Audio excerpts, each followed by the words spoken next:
My name is Amelia Carter, and I never imagined I'd end up in a courtroom begging for the right to see my own daughter. We were a family once. Me, Mark, and our daughter Lily. I wasn't perfect, but I was there. Always there. The one who sat through parent-teacher meetings, who packed lunchboxes with little handwritten notes, who stayed up through Lily's night terrors when she was 8 and sobbed after watching Bridge to Terabithia.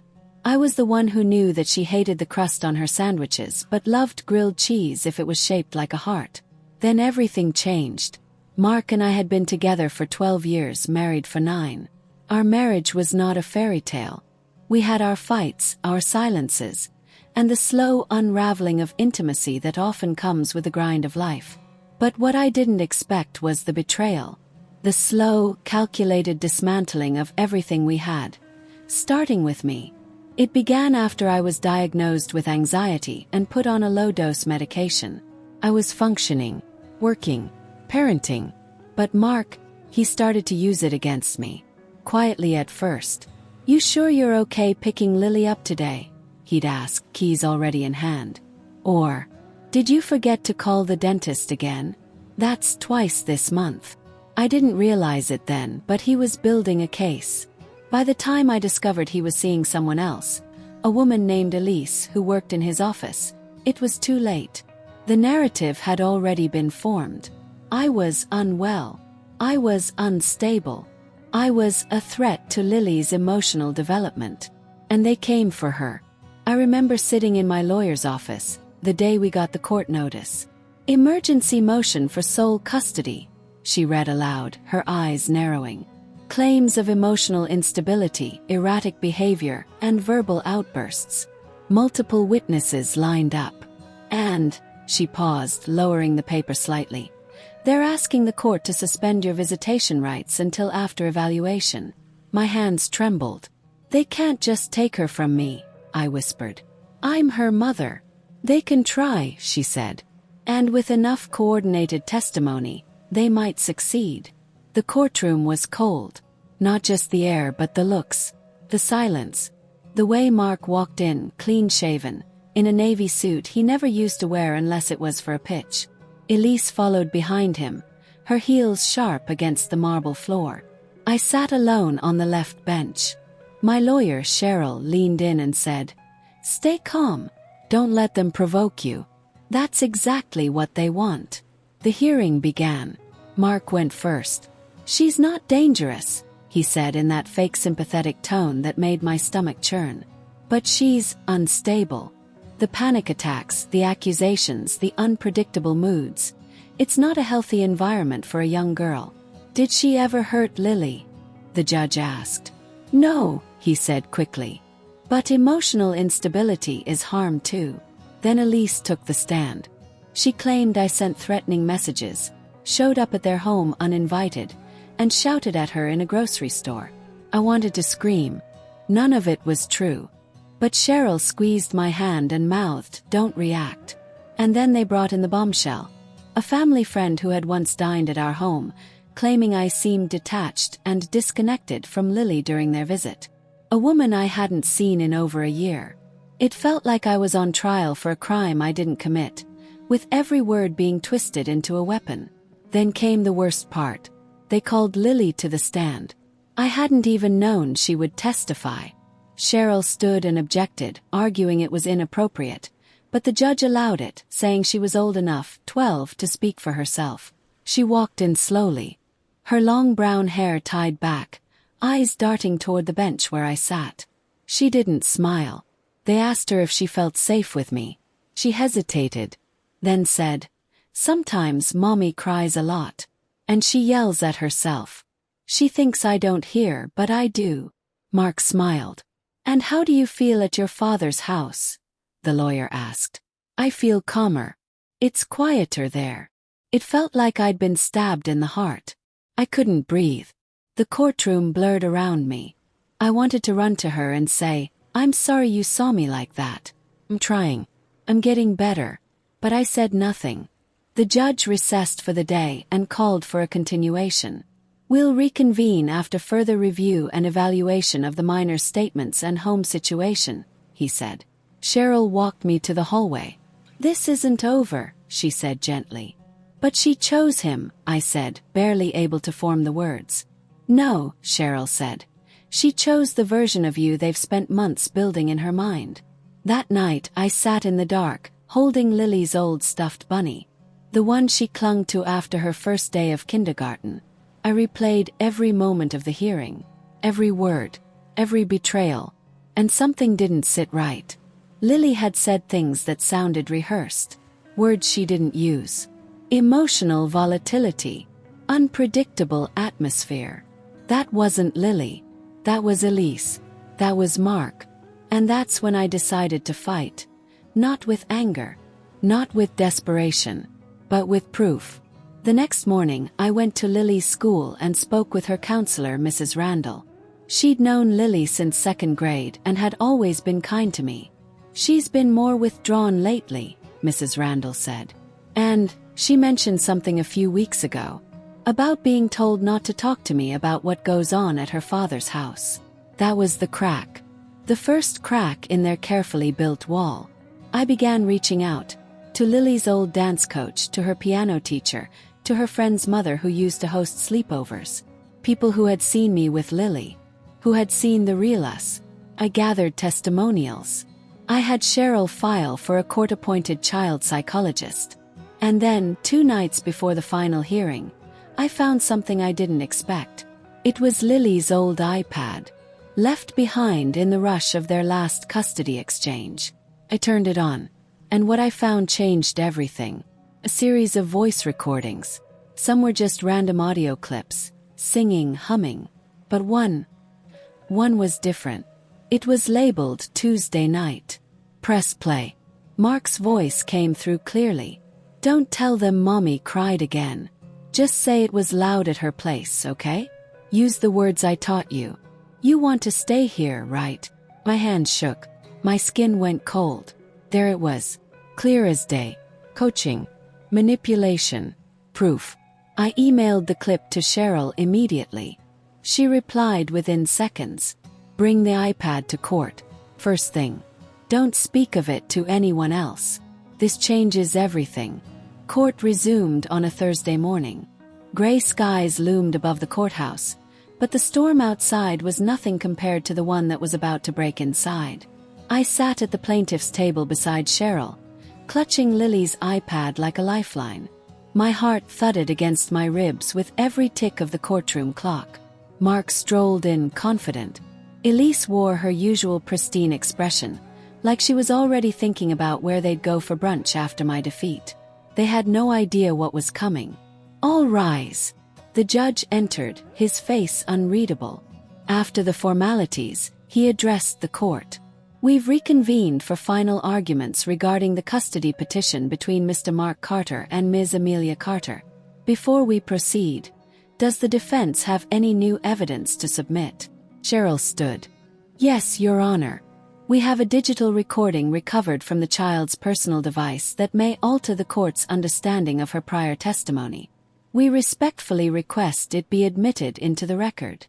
Mark stiffened in his seat. "Objection," his attorney barked. "The recording may have been obtained without consent." "Your Honor," Cheryl countered, "the device belonged to the minor. The recording is dated and marked as her own. It was discovered without coercion or manipulation and was not password protected. We believe it holds relevance to the integrity of previous testimonies." The judge leaned forward. "I'll allow it. Play the clip." The courtroom grew still as Cheryl pressed play. Mark's voice filled the silence. "Don't tell them Mommy cried again. Just say it was loud at her place, okay? Use the words I taught you. You want to stay here, right?" Gasps echoed. Elise turned pale. Mark blinked, once, twice, then looked straight at the judge as if trying to gauge the damage. But it was already done. The judge's expression hardened. "I'd like that played again," he said. "Played again." Then Cheryl spoke, calm but firm. "Your Honor, we believe this recording demonstrates an egregious attempt to manipulate the child's testimony and perception. The language, the coercion. It not only casts doubt on the validity of previous statements but raises serious concerns about psychological pressure being applied to the minor by the petitioner. The judge turned to Mark's attorney. "Do you have an explanation?" The man stammered. "This may have been taken out of context." Silence. For once, Mark had nothing to say. The judge called for a recess. I stepped outside, breathing for what felt like the first time in months. It didn't mean I'd won, not yet. But the narrative had shifted. The pendulum finally was swinging. The next few hours were tense. Mark and Elise huddled in the hallway, their attorney pacing behind them. Cheryl advised me not to approach Lily, not to risk complicating the proceedings. But my heart ached for her. She was stuck in the middle, a child used as a pawn. When court resumed, the judge made a surprising request. "I'd like to speak to the minor again. In chambers. Alone." There was murmuring from both sides, but he was firm. Lily would speak. Not on the stand this time, but privately, away from the influence of anyone. I waited, frozen, for over 40 minutes. My hands were numb. My eyes locked on the courtroom door the whole time. Finally, the bailiff opened the door and ushered Lily back to the bench. Her eyes flicked to me, for the first time really looked at me. And I saw it. The guilt, the confusion, the aching love beneath it all. Then the judge entered. He sat down and took a deep breath. "This court has heard enough. It is clear there has been a manipulation of testimony.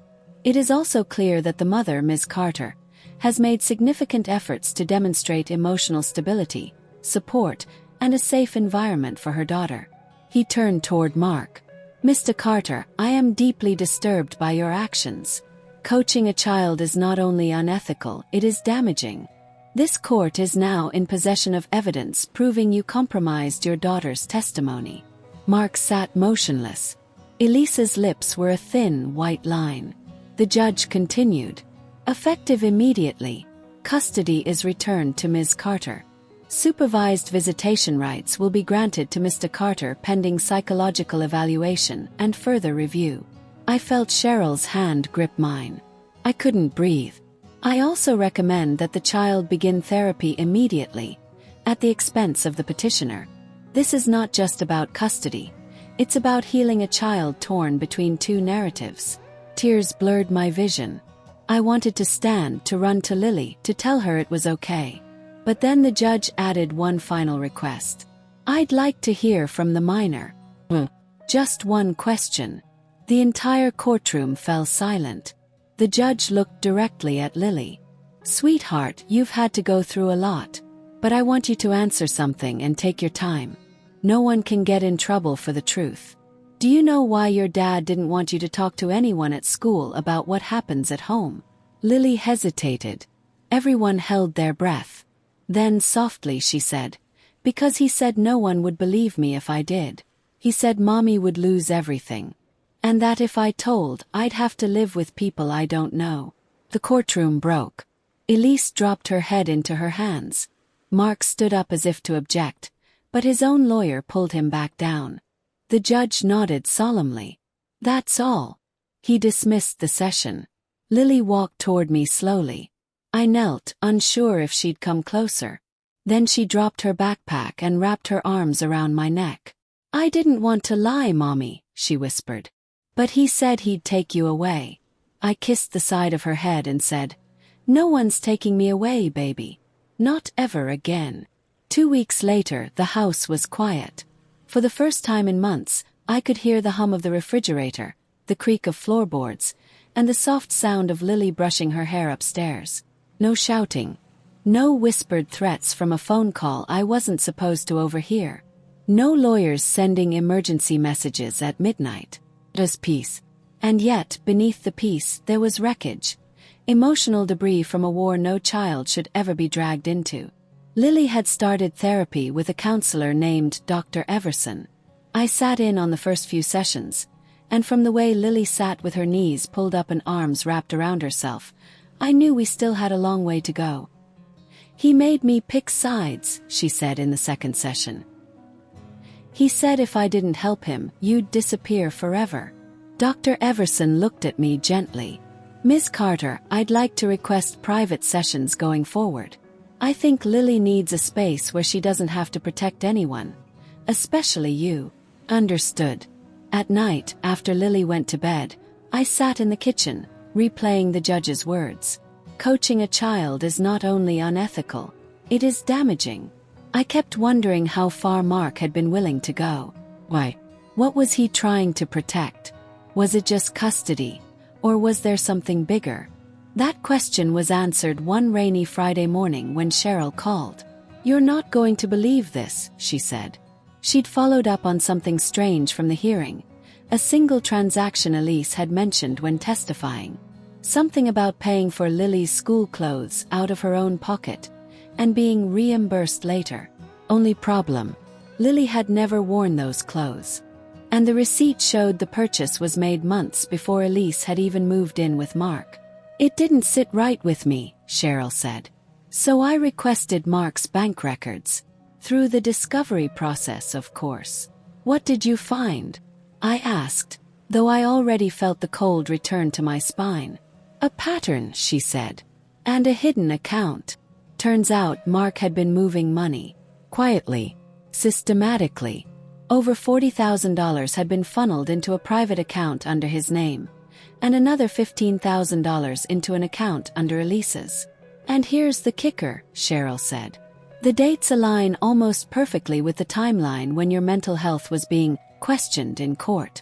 Right around the time they started pushing the instability narrative. So, it was about more than just Lily." "It was never about Lily," she said. "It was about leverage. If he got full custody, you'd owe child support, while he hid assets." The realization made me sick. Mark hadn't just tried to take my daughter. He had tried to profit from it. Cheryl filed a motion to open a financial fraud case, and I was granted permission to audit past financial statements from our joint years. What we uncovered was a trail of deceit so carefully built, it almost worked.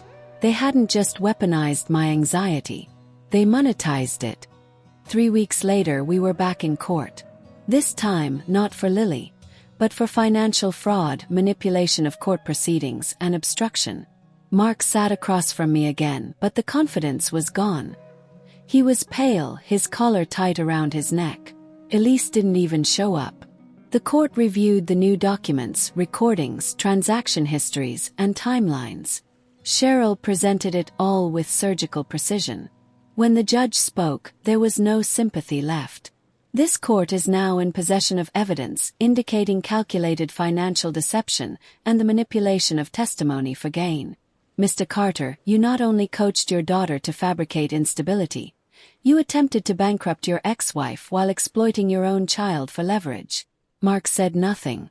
He didn't look at me. He didn't even look at the judge. The verdict: full custody permanently awarded to me. Mark's visitation suspended indefinitely pending psychological review and criminal proceedings. A court order froze his hidden accounts and opened a broader investigation into his business practices. He walked out of that courtroom in silence. Few months passed. Lily was healing, slowly like a wound learning to scab. She smiled again, especially when we baked her favorite peanut butter cookies or watched silly movies on the couch in pajamas. But one night, she asked me a question I wasn't expecting. "Mom, do you still love Dad?" I looked at her, her eyes open, vulnerable, searching. "I love the version of him who gave me you," I said. "But I don't love who he became." She nodded quietly, then asked, "Was it my fault?" I took her hand, squeezing it tightly. "Never. None of this was your fault. Grown-ups can make terrible choices. But you were brave. You told the truth. That's what matters." She smiled faintly and went back to her book. Months later I got a letter in the mail. No return address. Inside, a single sheet of paper. A handwritten note. I didn't know what I was doing. I was scared. I ruined everything. "Sorry, Mark." No excuses. No demands. Just those words. I folded it in half and placed it in a drawer. Not out of forgiveness, but for Lily. Maybe one day she'd want to know her father tried, in some small way, to acknowledge the damage. But for now, we had healing to do. And no one would ever call me delusional again. Because when it mattered most, when the courtroom turned cold and the world tried to erase my voice, my daughter's truth stood stronger than any lie they threw at us. He saved us both. Dear viewers, thank you for watching. If you like this story, please subscribe to our channel to receive more stories every day. Share with us what you think of this story and tell us where you're watching from.